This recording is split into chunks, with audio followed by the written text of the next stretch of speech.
you all, Oria TB. Guys, sometimes I do monetize how this Galvanian lady from Tutam normally do speaks about our leaders, Moso Babu Wino and Edwin Sifuna. He really do focus about these two leaders.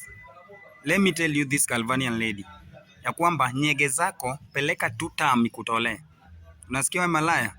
Nyege zako pelekea watu wa Tutam wakutole, mabloga zako wa Tutam.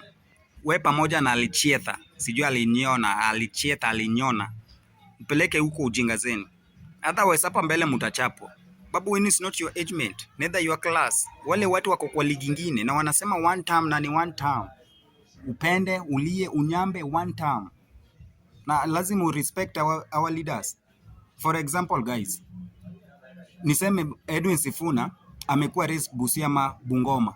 Unataka kuniambia mtu asome mahali uzaliwe hapo, kila kitu fanye hapo? Unaweza kosa kujua watu wanaoishi around you. Unaweza kosa kujua jina zao, matabia zao na how they behave. Unaweza kosa. So this is why sometimes Babu Wino akilist wale majina ya wale watu magoons from Kisumu, anasema oh, Babu Wino amekuwa akifanya nao. Babu Wino anawajua aje? Kumbafu. Only a people will reason like that. But Babu Wino anawajua kwa sababu Babu Wino has been raised in Kisumu na amesoma Kisumu na amekula tabu zote in Kisumu. Kumbafu.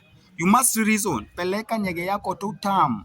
We Sali, peleka nyege zako Tutam na tutakutolea nyege. Na hapa mbele venye mnaelekea wewe na Aliona, mtachapwa. Mtachapwa na sio jokes. Viboko itakimbia kwa matako yenu. Wanawake wawili wakumbafu sana. Malaya nini? Mpeleke ujinga yenu huko na musilete ujinga yenu karibu na Babu Wino na Sifuna, musilete. Or else mtanyolewa bila maji. Na hizo vitu zenu, mafudhi zenu munyowi.